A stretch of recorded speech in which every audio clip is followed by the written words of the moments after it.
전례 없이 개발하는 전투기를 2인승 후방석에 폴란드 공군 참모총장이 탔다. 어떻게 보면은 이 전투기가 순항 속도로 비행하고 일반 여객기처럼 비행하는 정도는 문제 다 클리어됐다. 그러니까 태운 거죠. 전투기 개발사에 있어서 40여 년을 보면은 좀 드문 케이스예요. 대한민국이 인도네시아를 아직도 저렇게 데리고 있는 목적이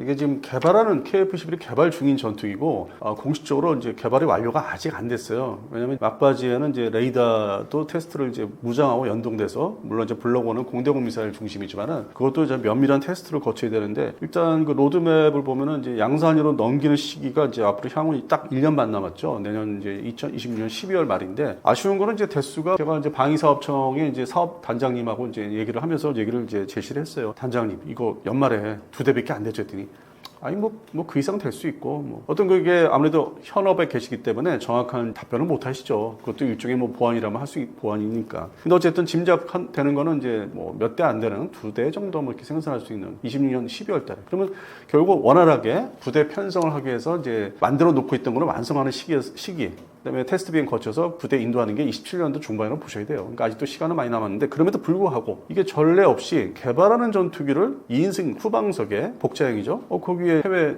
지휘관을 이제 폴란드 공군 참모총장이 탔다, 시승했다. 이게 어떻게 보면은 이 항공기, 이 전투기가 사실상 개발이 그런 어떤 단순 순항 비행하는 순항 속도로 비행하고 고기동이 아니라 일반 여객기처럼 비행하는 정도는 문제 다 클리어됐다. 문제가 다 없다. 개발이 그 부분, 그 해당되는 과목은 끝난 거다. 이거는 확인됐다. 그러니까 태우는 거죠. 그러니까 이 정도로 전투기 개발사에 있어서 1980년대부터 지금까지 한 40여 년을 보면은 좀 드문 케이스예요. 해외에서 내놓으라는 이제 전투기 개발국들 보면은 초기에 추락한 것도 있고 손실들이 좀 있었어요. 그래서 저도 이제 이 KF-11 특히 FA-50 때도 그랬고 뭔가 문제가 있지 않을까 했는데 그런 문제는 없이 우리가 잘하더라는 거예요. 그러니까 이게 대한민국 국민의 한 사람으로서 뿐만 아니라 이 전투기에 대한 매니아 입장에서 아주 좋아하는 입장에서도 이게 좀 특별한 전투기는 분명하다. 그러면 이게 앞으로 수출 시장에서 잘 팔릴 것 같은데 팔려야 되고 그래서 상당히 시간을 기다리고 있죠. 정말 양산 배치돼서 우리 일선 비행단 18전투 비행단 강릉이죠. 그 다음에 두 번째는 이제 16비행단 예천 비행단 그건 이제 복자기 중심으로 이제 운영할 거고 더 나아가서 이제 10전투 비행단 이게 모습이 계속 이제 기다려지는 거예요. 진짜 이 실제 활주로 해서 뜨고 내리는 거 이게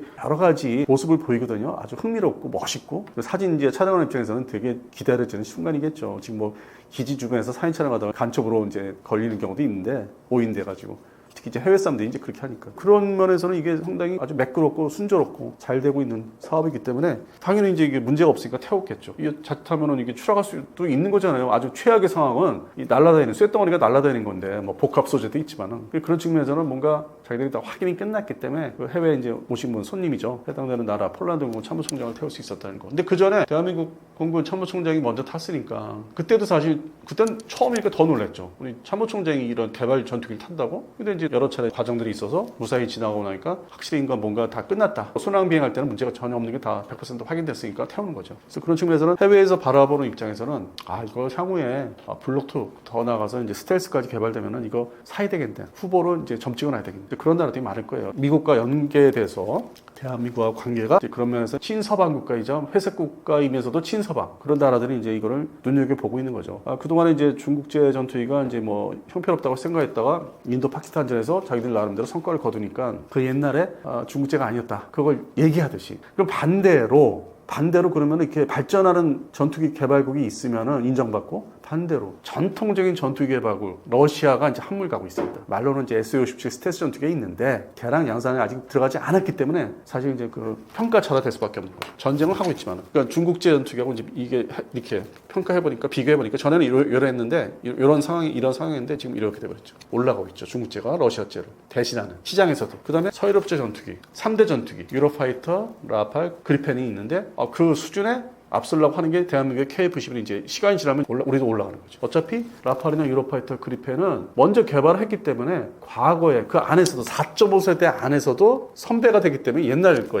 레이더만 이제 채웠기 때문에 디자인 자체는 스텔스, 우리 같은 이렇게 스텔시한 아직 뭐 F-35, 22 같이 그 스텔스 설계를 외형을 그렇게 적용을 안 했기 때문에 발전성도 없고. 근데 지금의 좀 비스텔스 외형으로 자기들은 이제 뭐 곡선을 잘 해가지고 뭐 했다고 하는데 어차피 레이더의 거리에 따라서 탐지 거리에 따라서 발견되는 게 제한은 있고 아주 명확하게. 근데 우리는 그게 좀 더 저기죠. 더 가까이 와야만 이제 발견할 수 있는 어떤 각이진 설계, 스텔스 설계이기 때문에 근본적으로 같은 4.5세대가 이제 아니라는 거죠. 이거는 그 안에 4.5세대라서 옛날 구형 4.5세대. 우리는 최첨단의 신세대 4.5세대. 아니, 그 안에서 나눠주는 거예요. 면밀하게 해줘야 되고, 그렇게 이제 좀 기사들을 썼으면 좋겠어요. 그거를 같은 4.5세대로 자꾸 얘기하는데, 그게 아니죠. 그리고 뭐, 사람들이 인정하기 싫겠지만은, 저도 뭐 그렇게 하지만은, JTSE가 틀리잖아요. 그 옛날에 중국제 전투기 아니라는 게. 그런 측면에서, 대한민국의 KF-21이 같은 4.5세대가 아니다. 상당히 더 앞서가는 4.5세대다. 모든 시스템이 다 새롭게 설계한, 10년 전에 만들어졌기 때문에. 근데 뭐, 라팔이나 뭐 유로파이터는 훨씬 더 거슬러 올라가죠. 80년대로. 1980년대. 그 시차가 엄청 크죠. 기술의 차이도 큰 거고. 그래서 이제 그 앞에 이제 5세대, 6세대가 있으니까 자꾸 4.5세대가 그냥 다 뭉뚱그려서 하나를 같은 기술로 얘기하는데 그 안에서 이제 분류가 됩니다. 시대가. 이제 그런 거를 생각을 이제 유의 깊게 보면은 다르다는 거. KF-11 앞으로 전도 유망한 시장 판매에 있어서 잘 될 것이고. 다만 이제 그 스텔스로 넘어가는 과정을 또 이제 어떻게 극복을 하느냐는 또 과제는 다가가고 있죠. 엔진 개발 문제도 있고. 그런 측면에서는 하여튼 뭐 응원을 하면서 차분하게 지켜 좀 보면 뭐 다 성과가 나올 것 같습니다. 우리 워낙 뭐 잘 만들고 있으니까 무기 체계가 후발 주자이지만 잘 만들고 있으니까 뭐 기대에 어긋나지 않을 것이다. 좀 그렇게 생각하고 있습니다.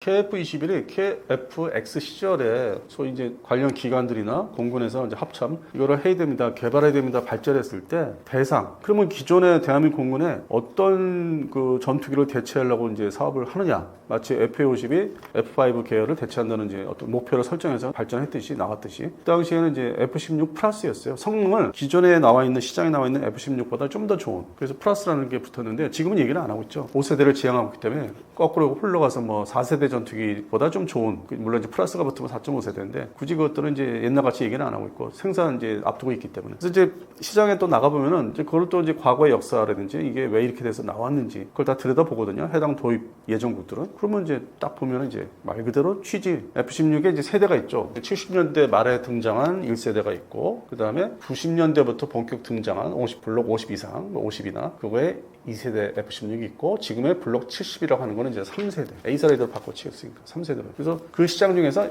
1세대는 이미 이제 퇴역들을 거의 다 하고 있고, 물론 이집트는 대량으로 보유하고 있지만 유명무실한 거고, 그 작전에 있어서. 이스라엘도 뭐 좀 그게 많죠. 2세대 뭐 블록 40개. 그래서 전 세계적으로 인도네시아 포함해서 F-16 중에 이제 블록 25, 뭐 32, 뭐 30, 그다음에 40, 그다음에 42. 엔진에 따라서 나눠지니까 숫자가 하나 붙는 게. 그래서 그런 측면에서는 이제 일단 대상은 그걸로 시작해서 블록 50개월까지, 52개월까지 대체를 하는 전투기다 이거죠. 그 도입을 해서 운영하는 나라들이 이제 들여다보고 있는 거죠. 이거는 기존에 물론 이제 콜롬비아 공군이나 이제 브라질 공군이 페루까지 지금 KF-22를 당장 선택을 안 하고 그리펜, 슈퍼 그리펜을 선택을 했다고 이제 두 나라 발표했는데, 뭐 그쪽 나라들이요, 뭐 전투기 전력이 원래 근본 자체 근간이 빈약하고 대체하는 그 구형 전투기들은 뭐 지금 F-16 계열이 아니니까 좀 다른 얘기고, 그냥 급하니까 이제 발주를 하는 거. 그리고 유행이죠. 브라질 공군이 그렇게 하니까 주변국도 저게 좋은가 보다. 그래서 이제 덩달아 콜롬비아 공군하고 페루 공군이 이제 선정을 이제 했죠. 발표를 했고. 그래서 그건 좀 다른 얘기고. 칠레도 넘어가면 이제 F-16 운영국이에요. 칠레 같은 나라가 우리가 영업하기 나름인데, 그런 나라들이 이제 KF-11을 이제 사갈 수 있는. 왜냐면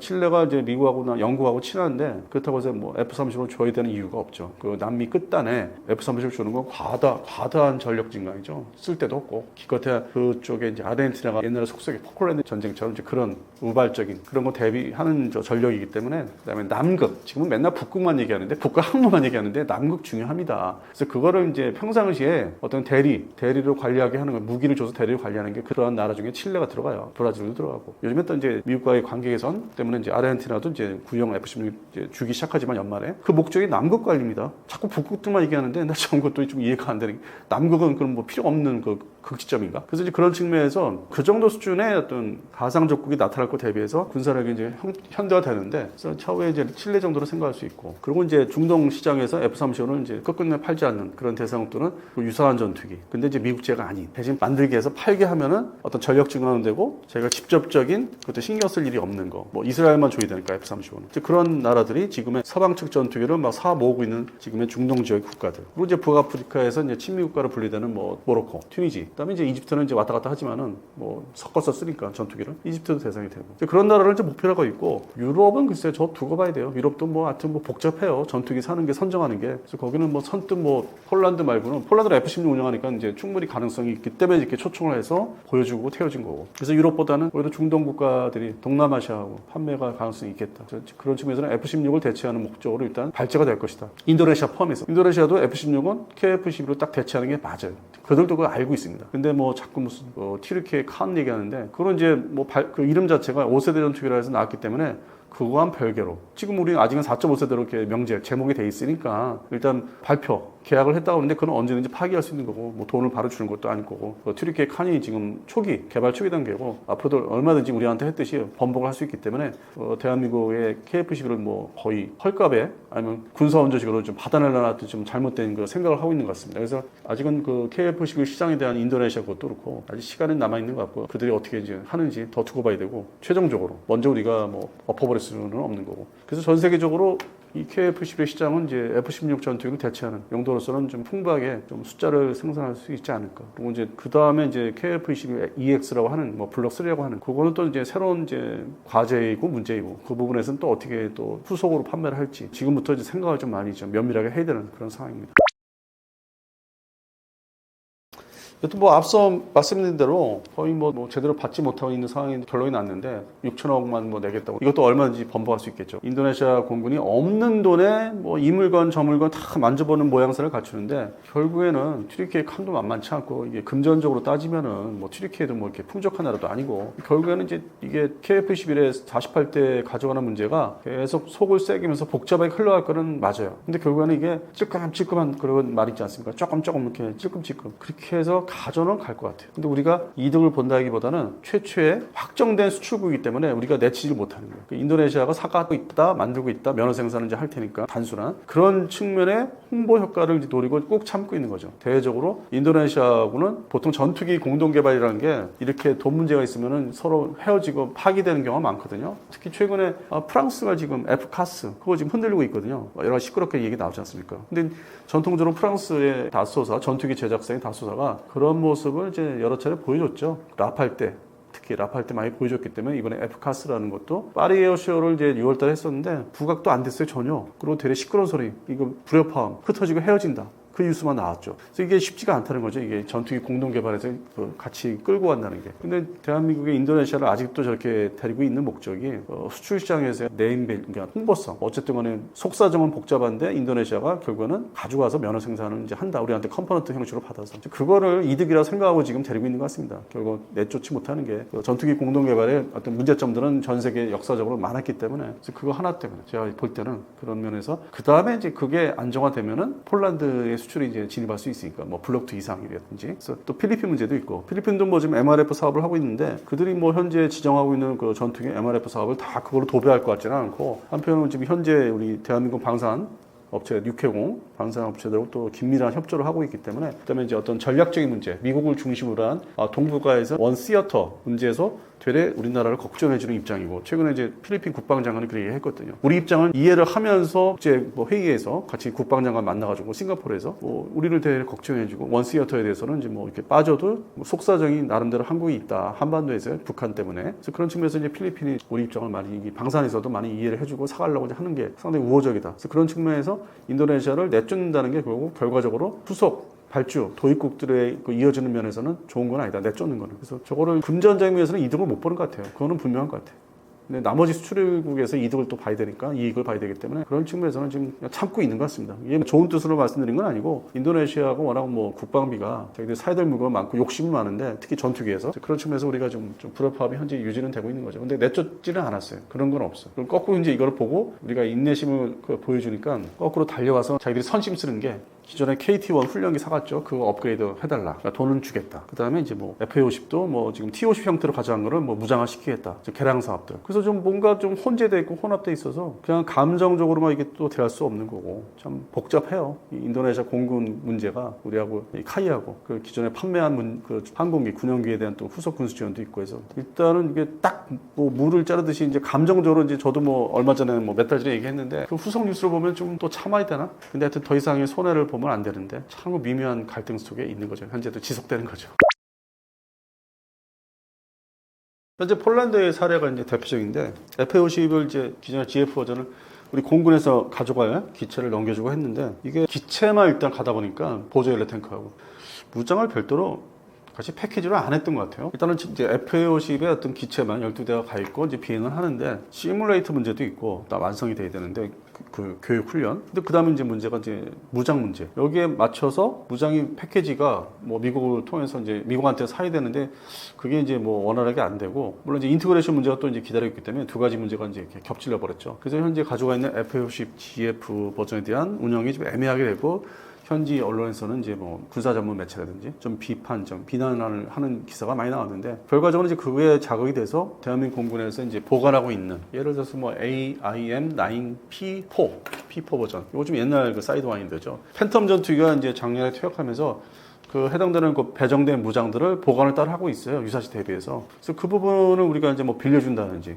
당장 그쪽 지역도 우크라이나가 앞에 있고 전쟁은 지속되고 있기 때문에 우발적으로 이제 그 지역의 어떤 그 국경선에 따라서 러시아나 이제 벨라루스의 항공기들이 군용기들이 그 인접하게 침공 비슷하게 할 수 있기 때문에 그런 사례도 있었고. 그래서 그거에 대한 대비를 하려면 이제 경계 비행, 견제 비행을 띄워야 되는데 기본 무장은 이제 달고 올라가자. 전투기 대 전투기 근접 조우했을 때 우발적인 공중전에 대비하자 해서 급하게 이제 우리한테 요청해가 구형 사이드와인더를 이제 가져가는 걸로 넘겨주는 걸로 뭐 사실상 넘겨주는 거죠. 빌려준다고는 형식은 다 있는데 그래서 그런 측면에서 우리가 전투기 수출국의 어떤 본격적인 이제 수출국으로서 진입을 하다 보니까 그런 세일즈나 서비스 형태로 이제 해주는 거죠. 공군한테 부탁하고 합참 뭐 이렇게 국방부, 방사청도 포함해서 그래서 있던 그 후속 군수지원의 단순한 훈련, 뭐 정비 이것뿐만 아니라 무장까지 그러다 보면 이제 F-4 팬텀 퇴역한 무장이 배정된 것 중에 이제 초기형 매버릭 미사일도 있어요. 공대지 미사일. 근데 이것들이 다 F-50에서 운영할 수 있는 무기들이에요. 그래서 이런 부분들이 이제 제목은 이제 AIM-9P만 이제 4형만 넘어갔다고 이제 넘길 수 있다고 하는데 나머지 거의 배정된 무장도 넘길 수 있는 뭐 수송기, 대형 수송기에 아니면 화물기에 탑재해서 보낼 수 있는 그게 하나의 나머지 때 그 PL 버전에 대한 계약 유지가 될 수 있는 담보가 되는 거예요. 이렇게까지 해주는데 뭔가 좀 늦어져도 인티그레이션 또 미국 문제가 있으니까 그다음에 또 무장도 사와야 되고 거기에 맞는 걸 또 미국에서 도입을 따로 해야 되고 근데 중간에 이제 껴있는 카이가 담보를 이제 해주는 거죠. 이렇게 할 수 있으니까 우리가 책임질 수 있는 부분은 이렇게 해주겠다. 그 부분이 상당히 이번에 좀 돋보였죠. 강조가 되고도 있고. 나머지 도입국들은 그냥 후속 군수지원, 정비, 단순 정비, 운영 유지, 그러니까 뜨고 내리는 문제, 안전하게, 뭐 이라크라든지 그런 부분에서는 이제 했었는데 그게 뭐 이렇게 크게 대서특필은 안 됐죠. 일반적인 후속 군수지원의 계약 문제이기 때문에. 그리고 나머지 동남아시아 국가들에서 운영하는 거는 일종의 이제 알아서 또 자체 수준이 있죠. 정비하는 수준이 있기 때문에 아주 좀 핵심적인 거 못하는 것만 우리한테 요청하기 때문에 잘 드러나지 않고 있고. 앞서 말씀드린 대로 이라크 공군이 이제 가져갔던 것들 그런 거 이제 뭐 정비 지원을 또 우리가 계약을 해야 되기 때문에 24대 이제 뭐 운영하는 거 그런 부분은 좀 이렇게 높이가 좀 이렇게 전에 시간이 흘러올수록 동남아 그다음에 이라크에 대한 거 이제 발표했죠. 후속 군수지원 또 계약을 했다고. 그러고 나서 이제 폴란드 문제는 아예 앞에서 전쟁하고 있으니까 그러니까 우리가 더 적극적으로 했고 그래서 그런 게 이제 전 세계에서 지켜보니까 미국의 군수 지원도 알아주지만은 대한민국은 거기에 또 신속한 결정이 따르는구나. 향후에 F-50의 이제 그 개량력 PL 버전이나 이제 말레이시아 M형 버전인데 그거를 지금 필리핀도 이제 발주했죠 12대. 그러니까 늘어나는 거죠. 기존의 F-50 개량년도 선택할 수 있는 나라가 몇 나라 더 늘어날 수 있고 여지가 충분히 보여지고 있고 더 나아가서 이제 최신형이라 할 수 있는 KF-21 전투기. 그걸 다 지켜봤기 때문에 우리한테 이제 많은 이제 조건을 요구하겠죠. 이것도 해달라 저것도 해달라면서 근본적으로 이제 계약을 할 수 있는 그런 측면에서는 지금 현재 잘하고 있다고 보고 있습니다. 전 뭐 그거 불만이 없어요. 현지 뭐 폴란드 뭐 전문 매체들이 자꾸 자기들 기사거리 만들기 위해서 뭐 이렇게 선정서로 보도하는데 그거는 이제 꾸준히 이렇게 지켜보고 면밀하게 이제 음미를 해봐야 돼요. 걔들이 무슨 의미로 그거를 던졌는지 그리고 일부분 기사를 이제 섞어서 만들거든요. 이제 부풀려가지고 그냥 고지것대로 걔들 발표하는 거를 그쪽에 매체에서 얘기하는 거를 그대로 받아 쓴다든지 그거를 그대로 이렇게 얘기를 한다든지 그거는 좀 아닌 것 같습니다.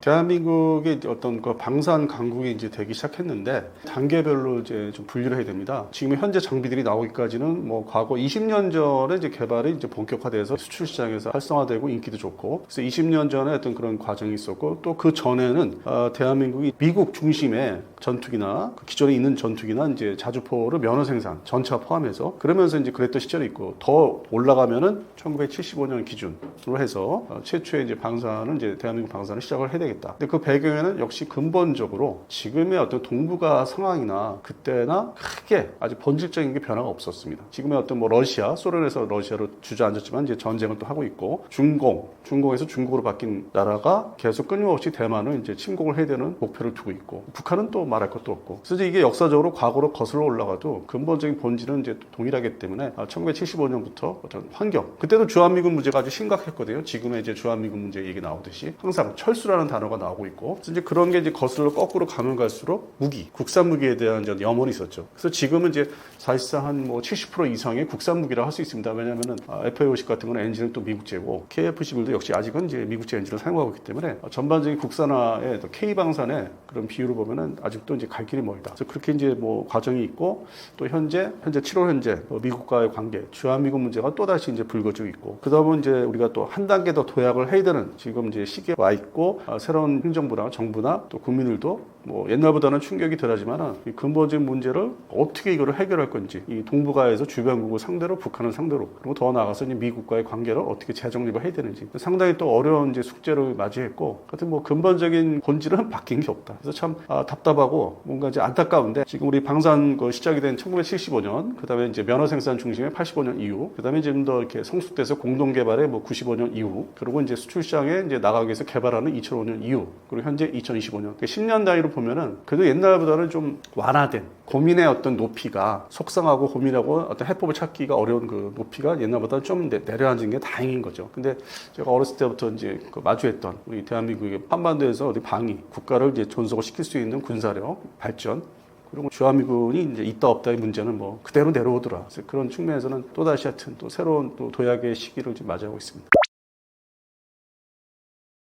아무래도 이제 배경이 뭐 미국한테 있었죠. 미국이 어떤 그 전 세계적으로 냉전 본격적으로 이제 시작된 게 1947년도입니다. 47년도 이후에 바로 이제 6.25 전쟁을 이제 미국도 같이 겪었고, 그리고 본격적인 이제 전술핵이나 이제 핵무기 투발하는 수단으로 해서 이제 냉전이 본격화됐고, 1962년도에 이제 쿠바 사태가 있었고, 지구 멸망을 할 뻔했던 소련을 상대로, 그리고 이제 베트남전, 그러면서 70년대, 80년대 거쳐오면서 동맹국에 대한 그 등급이 있죠. 동맹국도 1등급이 있고 2등급이 있는데, 그 냉전 시작할 때 이제 1950년대 55년 기점으로 생각하시면 됩니다. 과거에는 이제 왼수였던 진짜 막 적대국이었던 독일, 그러니까 그 당시 서독이죠. 55년도는. 그다음에 일본. 이 소위 이제 동맹으로 만들었어요. 적에서 모습을 바꿔놨죠. 그런데 이제 이 소련이란 소비에트 연방이 또 이제 자기들이 그 대결, 그들의 또 입장에서는 이제 서방 측 자본주의 국가를 또 대결을 해야 되니까 전투기를 대량 양산 체제, 그냥 앞뒤 안 가리고 대량으로 만듭니다. 그러다 보니까 이제 이걸 또 대응을 해야 되니까 숫자 싸움도 있으니까 성능도 중요하지만, 그래서 이제 그 당시 1955년 기준에서 이제 미국이 이제 결정을 하죠. 과거에 10년 전엔 적이었지만은 이 적들이 지금은 이제 우방국인데, 동맹 우방국인데 기술력은 있다는 거죠. 근본적으로 자기를 상대로 전투기를 뭐 폭격기를 어마무시한 종류에다가 많은 수량으로 만들어서 덤볐었기 때문에 기반이 있는 거죠. 뭐 산업 시설에 다 파괴됐다고 하지만은 엔지니어들은 그대로 유지가 되고 있으니까, 특히 서독 쪽에서. 그래서 이제 1차적으로 서독과 일본 중심으로 전투기를 면허 생산권을 줍니다. 그렇게 해서 이제 소비에트 연방이 대결을 하자. 바르샤바 조약국이고, 그러다 보니까 이제 뭐 70년대, 80년대 이어져 오면서 두 번째 동맹이라고 할 수 있는, 그러니까 A급이 있으면 이제 B급이 있는 거죠. 그들이 생각할 때 미국이. 거기에 들어가는 게 이제 대한민국이었죠. 그리고 대한민국도 전 세계적으로 이제 나토, 서유럽 중심의 나토가 이제 하는 것이라든지, 그다음에 이제 이스라엘, 그 70년대 초반, 뭐 72, 73, 74년도 이때 보니까 우리도 대한민국도 전투기를 마음을 먹으면 할 수 있는 거지 못하는 게 아니다. 근데 이제 이게 아무래도 기술 기반이 대한민국은 아예 없었기 때문에 어떤 단계적인 거로 이제 넘어가야 되는데, 그 당시 70년대 초반, 중반에 우리 대한민국 정부에서는 처음부터 건너뛰기 하려고 했었죠. 근데 지금하고 다른 게, 그때는 이제 뭐 컴퓨터가 이 소프트웨어 중심으로 어떤 이렇게 발전되던 시절이 아니라 초기 단계였기 때문에 다 도면, 전투기를 설계할 때는 도면으로 해야 되고 다 수작업, 아날로그 시대였기 때문에 그게 한 번에 뭐 초등학생이 대학생으로 될 수 없는 그런 시절이었기 때문에 이제 미국에서 단계적으로 가르쳐야 되겠다. 근데 이제 우리 대한민국 입장에서 볼 때는 우리 국민들이 지금 이제 KF21 때문에 자부심이 강한데, 뭐 안승범이 너 도대체 뭔 소리 하는지 할 수 있어요. 근데 저희는 이제 냉정하게 보고 있거든요. 그 당시에 자료들이나 도서관에서 발굴되는 자료들이나 이제 원서들을 이제 비교해 보면은 어쩔 수 없었다는 거죠. 기반이 없으니까 미국 입장에서는 단계적으로 가르쳐야 되는, 뭐 제한도 있고 뭐 수출도 못하게 해둔 것도 있고. 그래서 그렇게 해서 결정된 게 1978년에서 79년도에 결정된 게 지금의 KF5. 지금 한 50여 대 남아있죠. 수원 그 비행단에. 10전투 비행단. 그걸로부터 시작하는데 그 허용을 한 거죠. 면허 생산, 소위 조립 생산을 하는데 부품 생산을 일부러 좀 쉬운 거는 간단한 거는 대한민국 내에서 생산해서 갖다가 검증을 받고 써라, 사용해라 이런 단계였는데 그런 면허 생산이 초보적인. 근데 한편으로는 앞서 말씀드린 대로 서유럽의 나토 제국의 서독을 중심으로 그 옆에 이제 붙어 있는 나라들이 뭐 네덜란드, 벨기에, 뭐 있지 않습니까? 덴마크, 뭐 노르웨이 이런 나라가 부품 하청 생산을 하면서 서독이 주도를 했었고 미국제 전투기 그게 바로 이제 F104 스타파이터였는데 그렇게 해서 재건을 해주면서 독자적인 전투기로 넘어가던 시절 이제 그렇게 해서 이제 발전하죠. 뭐 이 서유럽이 사실상 단계적인 걸 보면 되고 근데 이제 대한민국은 더 그보다 더 낙후돼 있으니까 기반이 없다고 봐야 되니까 그래서 이제 KF5부터 시작을 했고 근데 또 옆에 있던 대만이 먼저 시작을 해요. 그러니까 이제 B등급에 들어가는 이제 동맹국이죠. 이 동북아시아에서는 대만과 대한민국은 이제 B등급이고 일본은 이제 A등급으로 분리해 놓고 있었고 그래서 일본은 뭐 스타파이터부터 그 전에 뭐 세이버 전투기는 뭐 녹다운 단순 조립부터 해서 300여 대를 만들었으니까 그러니까 이게 대우를 하는 게 과연 기술이 기반이 있냐 없냐를 따지면서 면허 생산권을 줬으니까 그리고 독자적인 전투기로 나갈 수 있게 그리고 대만과 대한민국은 그보다 이제 낙후돼 있고 근데 출발은 대만이 먼저 했고 국산 전투기도 대만이 먼저 만들었었고 지금이야 다 뭐 순서가 바뀌었지만은 그것도 등급이 그렇게 해서 대한민국이 이제 KF5를 시작했고 뭐 잘했어요. 항공우주사업부에서. 그러고 나서 곧바로 진입한 게 지금의 이제 KF-16 전투기 운영하고 있죠. 요거는 이제 고도의 면허 생산. 90년대 초반에 뭐 기종 선정하는 데 뭐 여러 가지 우여곡절이 있었지만 그건 별개의 얘기고. 그렇게 해서 이제 그 기반이 좀 더 발전이 된 거고 그걸 수행하면서 옵셋이라고 이제 절충교회라고 요구를 했는데 지금보다는 좀 덜 저기 했죠. 요구하는 게 되게 강하지는 않았는데 어쨌든 미국 입장에서는 대한민국은 일단 그 가르치는 대로 KF5나 KF-16 면허 생산 이렇게 시키는 데 보니까 잘한다. 이 성실하고 기술에 습득하는 게 빠르다.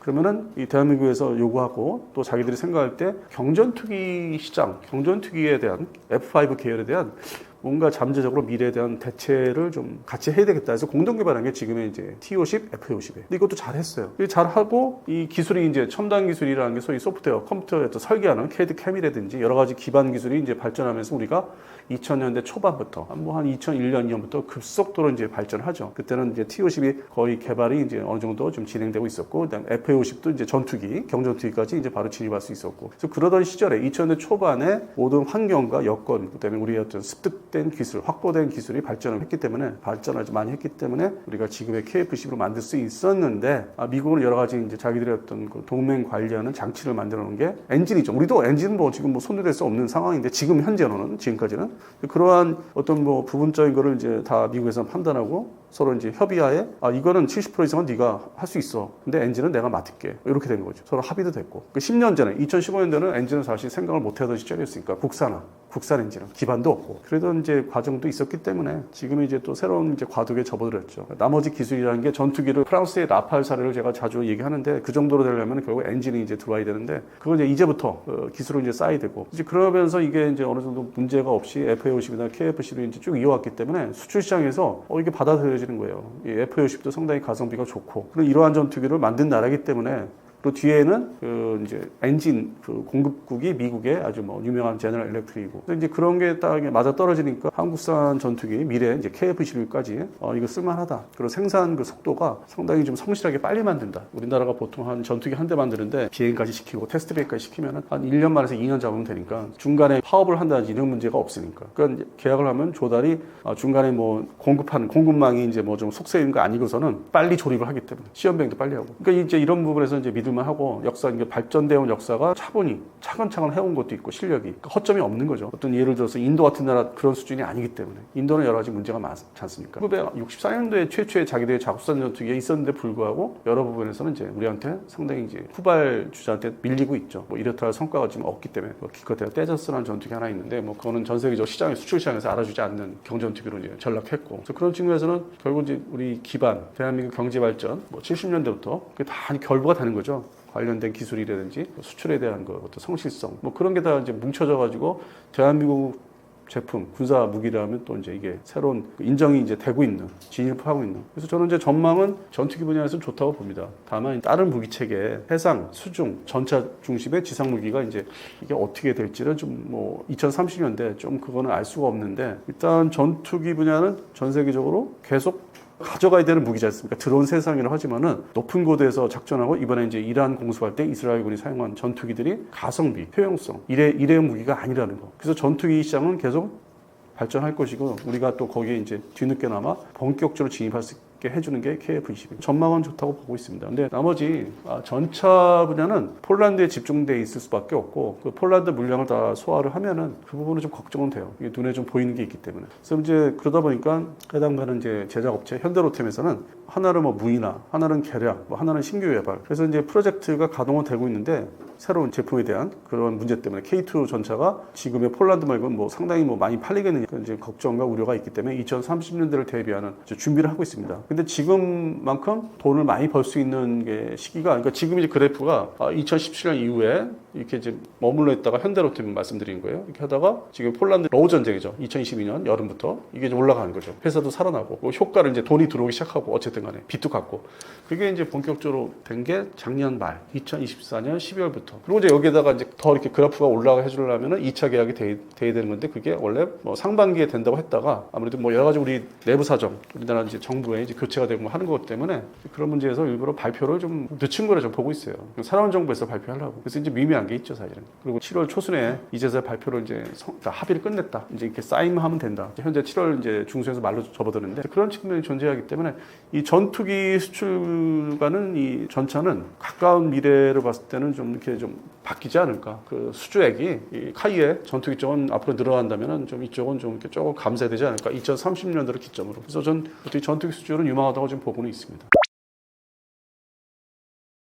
간단하게 말씀드리면 복잡할 게 없는 게 현재 그 주한미공군 오산 기지의 A-10C가 썬더볼트 공격기가 기존 편제에서 절반 이하로 줄어들었어요. 철수를 이제 시작했기 때문에 경납금 문제도 있고 여러 가지 복합적인 문제가 있어요. 기지 운영하는 데 있어서 그다음에 이제 결정이 됐고 미 본토에 있는 나머지 A-10도 퇴역을 시키기로 했는데 또 미 의회에서는 천천히 퇴역시키자고 또 제동을 걸었어요. 며칠 전에. 근데 어쨌든 주한미공군의 A-10은 무조건 9월달에 싹 사라집니다.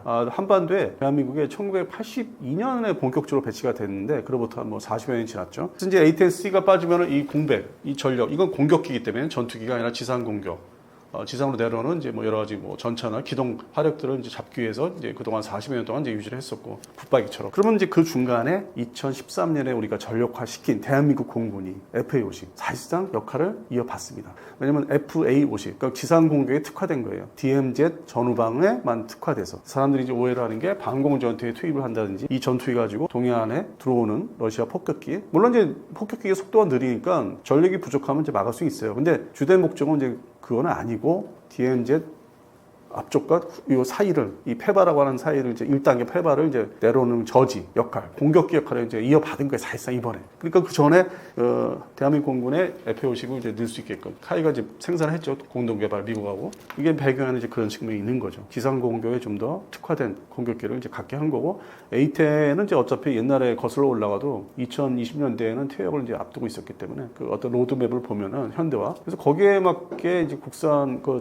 공격기가 나온 거고 배치가 되고 운영 유지가 되고 그래서 지금 A-10C가 빠져도 이게 대치가 되는 전력이기 때문에 문제가 없고 두 번째는 KF-21은 기존의 KF-16 전투기가 이제 미국산 KF-16 전투기가 개량을 이제 해서 지금 50여 대가 배치되고 있는데 이게 1995년도부터 97년도 사이에 본격적으로 이제 배치가 된 노후 전투기로 가고 있어요. 시간이 벌써 30년 흘렀으니까. 그래서 그걸 대체로 목표로 이제 스텔스 같이 생긴 스텔스 전투기에서 생긴 KF-21 디자인이 됐고 나오고 있는데 향후에 2040년대에 그 노후화되는 이제 미국산 KF-16 미디엄급 전투기를 또 대체하는 거죠. 그러면 미국이 얻는 이점은 한반도의 옛날과 6.25 전쟁 때 아주 세계적인 공중전을 이제 했었죠. 미국 계곡이라는 북쪽에서 그 강을 두고서 이제 상당한 공중전이 아주 제트 전투기 공중전의 최초의 아주 대량 공중전이었죠. 뭐 지금 인도 파키스탄은 비교도 안 되는.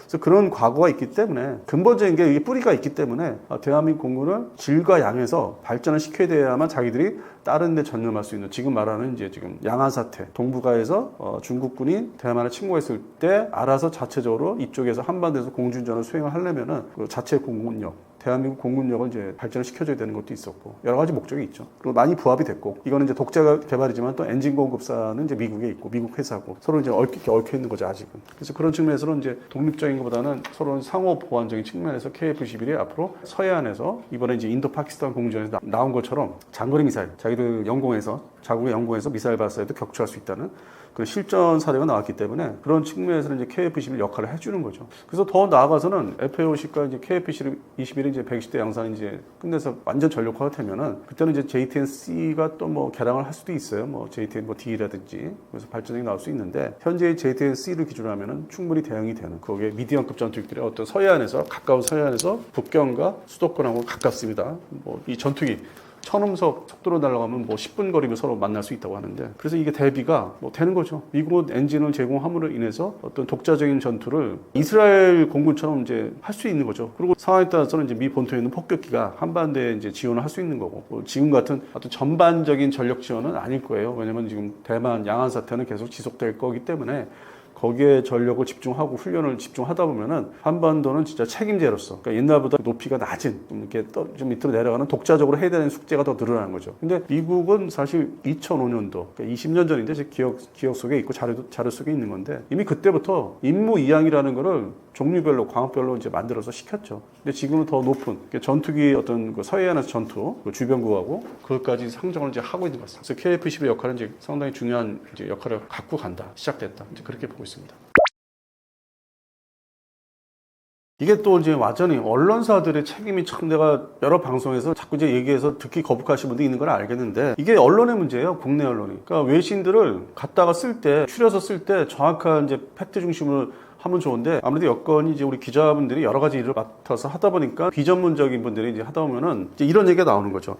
사실 이게 방산 장비 도입과 기술 협력이 그렇게 원활하게 되는 게 아니라 미국은 이제 면허 생산을 준 것들이 있고 그다음에 어떤 통제하는 기술 통제 목적도 있고 또 한미 동맹도 목적이 있기 때문에 아직까지도 이제 미국 중심의 방산 기술 협력이 될 수밖에 없었고 되어 왔고 그리고 이제 미국이 또 공동 개발을 했다가 서로가 실용화가 못하는 그 유도 로켓 쪽 그게 뭐 제 기억으로 봐도 2011년도까지 거슬러 올라가거든요. 사실 미국 공동 개발인데 일정 부분은 이제 하다가 좀 이렇게 주죠. 우리 뭐 LIG 넥슨인지 ADD 쪽에 주는데 뭐 사실 실용화가 지금 본격화가 안 되고 있고 시간이 그렇게 흘렀는데도 이런 종류의 공동 개발은 이제 발표가 되지 않거나 언론에서 이제 부각을 안 시키거나 아니면은 그 부분을 빼죠. ADD 쪽에서는 다 혼자 한 것처럼 얘기하고 해주는 게 좋으니까 미국이 어떤 일정 부분 역할이 있었는데 이제 그런 부분을 되게 싫어합니다. 자기들이 바꾸는 문제가 있기 때문에. 그래서 이런 부분 빠지면 뭐 미국하고는 별로 안 하는 것 같죠. 근데 여러 가지 분야에서 이렇게 예를 들어 지금 하고 있고 유럽 쪽 서유럽의 이제 대표적인 방산업체들은 특히 이제 그 BA 시스템즈 이 사람들은 한국에서 이제 2007년도 이후에 한국에서 직판 물건을 자기들이 만들어서 직접 판매할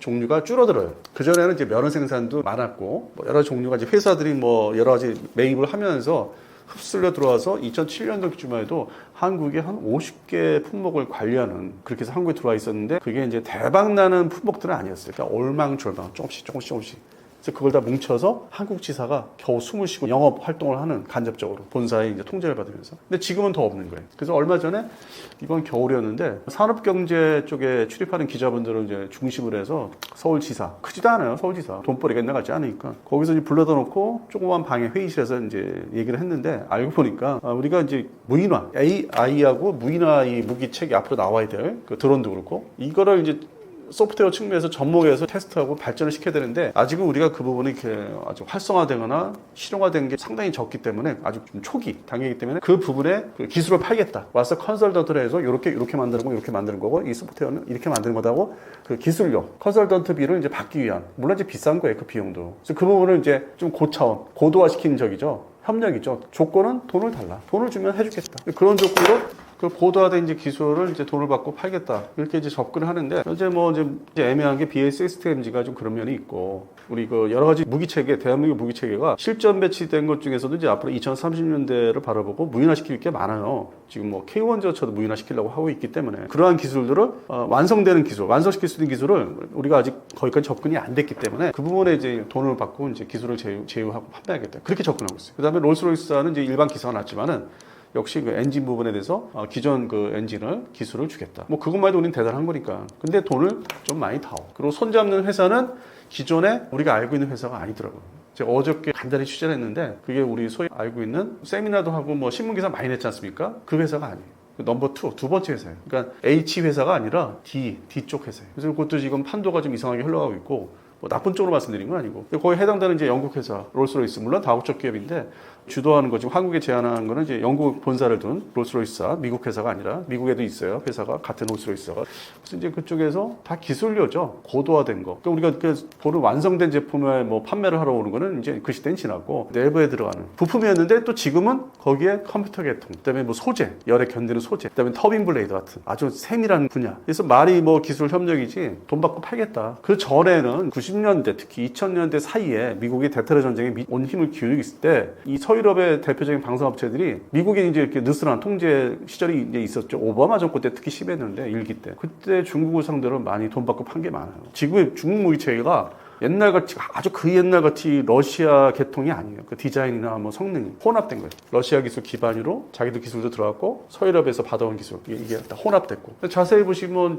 중국 해군의 한포라든지 뭐 어뢰라든지 그게 뭐 프랑스제라든지 이태리제 돈 주고 사온 헬기도 그렇고 자국화 시킨 거죠. 우리 마치 수리온하고 LH를 한국화 시켜서 재설계하듯이. 그래서 이제 먼저 그렇게 서유럽이 방산업체들이 그 힘들 때 그 대테러 전쟁 기간 동안에 이제 완제품 팔기 어려울 때 뭐 전차같이 뭐 이런 큰 물건들 그렇게 해서 버텼죠. 근데 지금은 이제 러우 전쟁이라니까 다시 뭐 재건을 하겠다고 해서 이제 뭐 시끄럽게 이제 복잡하게 흘러가는데 그러면서 이제 한국에는 그런 완제품 판매할 수 있는 대상국이 아니죠. 우리 K방산이 뭐 엄청나게 커 있으니까 웬만한 거 다 자급자족하고 뭐 2010년대 뭐 그때 당시에 뭐 내부 주요 부품, 뭐 파워팩이 들어가는 뭐 독일의 랭크사라든지 그것도 이제 벗어나고 있으니까 우리가 또 국산을 또 하니까 파워팩까지도 그러다 보니까 말 그대로 이제 머리 써야 되는 뭐 이렇게 해줘야 되는 것들, 뭐 이렇게 기술을 와서 이렇게 가르쳐줘야 되는 것들 그런 부분은 이제 접근하고 있기 때문에 협력이라고 할 수는 없어요.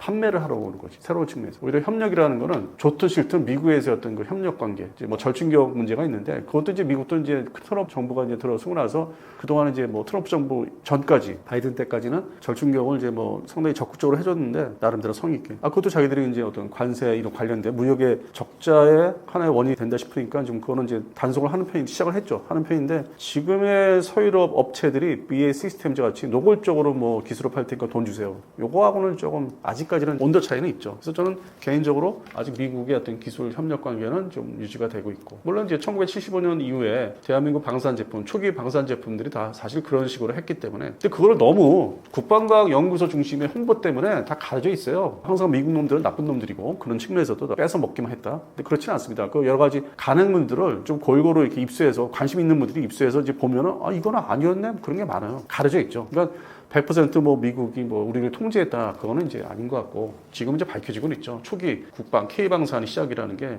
미국의 어떤 기반을 닦아준 것도 있다. 긍정적인 면도 있었다. 그래서 그거는 좀 더 재평가를 해야 될 것 같습니다.